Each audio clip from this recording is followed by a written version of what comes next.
பொறுமையின் ஒரு முன்னுதாரணம் பேராசிரியர் மங்களா கபூர், பத்மஸ்ரீ 2026. மங்களா வாரணாசி என்ற புனிதமான நகரில் ஒரு வணிக குடும்பத்தில் பிறந்தார். அவளது குழந்தை பருவம் மகிழ்ச்சியாக இருந்தது. ஆனால் 12 வயதில் அந்த அமைதி சிதறியது. வணிக போட்டியால் ஏற்பட்ட தாக்குதலில் மங்களா அமீல தாக்குதலுக்கு ஆளானார். நான் 6 வருஷமா ஹாஸ்பிட்டல்ல இருந்தேன். என் அம்மா எனக்காக விடாம போராடினாங்க. என் அப்பா தொடர்ந்து என்ன ஊக்குவிச்சுக்கிட்டே இருந்தாரு. அதனாலதான் நான் இன்னைக்கு இவ்வளவு தூரம் வந்திருக்கேன். இப்படிப்பட்ட அப்பா அம்மா கிடைக்கிறது ரொம்ப கஷ்டம். அவள் சாதாரண வாழ்க்கைக்கு திரும்ப முயன்ற போது மக்கள் அவளின் அசைக்க முடியாத தைரியத்தை பார்க்கவில்லை, அவளின் காயப்பட்ட முகத்தையே பார்த்தனர். நான் வெளியே போகும்போதெல்லாம் யாரும் என்ன முழுசா பார்க்க கூடாதுன்னு ஒரு துணி அல்லது துப்பட்டாவால என்ன முழுசா மூடிக்கிட்டு தான் போவேன். அவளது நம்பிக்கையை மீட்டெடுக்க அவளது தாய் அவளை இந்து மகளிர் சங்கீத வித்யாலயாவிற்கு அழைத்துச் சென்றார். என் அம்மா அவங்க கிட்ட நான் அவளை சித்தார் கத்துக்கத்தான் இங்க கூட்டிக்கிட்டு வந்திருக்கேன்னு சொன்னாங்க. அதுக்கு அவங்க முதல்ல அவளை ஏதாவது பாட சொல்லுங்கன்னு சொன்னாங்க. நான் துப்பட்டாவை எடுக்காம இருந்தேன். அப்போ என் அம்மா என்ன அரைஞ்சிட்டாங்க.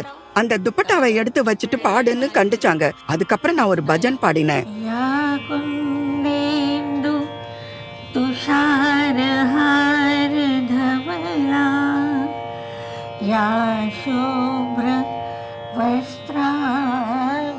அதை கேட்ட ஆசிரியர் ரொம்ப ஆச்சரியப்பட்டாரு. இங்க கத்துக்கிற எந்த பொண்ணாலையும் இவ்வளவு இனிமையா பாட முடியாது. இவளையே சித்தார் கத்துக்க சொல்றீங்க, அவளுக்கு பாட்டு சொல்லி கொடுங்கன்னு சொன்னாரு. பிரபலமான பிரயாக் சங்கீத சமிதியில் அவர் டிப்ளோமாவை முடித்தார். மங்களாவுக்கு தன்னிறைவு அடைவது அவசியமாகியது. அவர் குழந்தைகளுக்கு இசை கற்பிக்க தொடங்கினார்.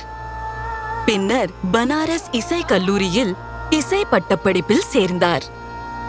ஒரு மேடை நிகழ்ச்சியின் போது பார்வையாளர்கள் எதிர்த்தால் அவளை மேடை ஏற்ற மறுத்தனர். ஆனால் அவளது குழு ஒரு வழியை கண்டுபிடித்தது.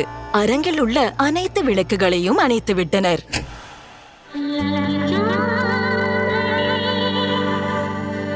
மங்களா மேடையில் தொடர்ந்து பாடினார். பின்னர் வாரணாசியின் லதா என்று புகழ் பெற்றார். பின்னர் பல இசைக்குழுக்களுடன் பாடத் தொடங்கினார். மேலும் பனாரஸ் இந்து யூனிவர்சிட்டியில் லெக்சர் இணைந்து இசை கல்வியின் அனைத்து நிலைகளிலும் மாணவர்களுக்கு கற்பித்தனர். ஆரம்பத்துல என்ன பார்த்தாலே குழந்தைங்க பயப்படுவாங்க. ஆனா நான் அவங்களுக்கு கற்றுக் கொடுத்து அவங்களோட பேசி பழகின பிறகு அவங்க ரொம்ப கம்ஃபர்டபிள் ஆகி எங்கிட்ட நல்ல பாசத்தோட பழகிட்டாங்க. இசையில் PhD மாணவர்களுக்கு வழிகாட்ட தொடங்கினார். மேலும் அவர்களின் கல்விக்காக இசை தொடர்பான 5 புத்தகங்களை எழுதினார். இன்று மங்களா ஓய்வு பெற்று தனது தம்பியுடன் வாழ்கிறார். அவர் இன்னும் இசை கற்பித்துக் கொண்டிருக்கிறார்.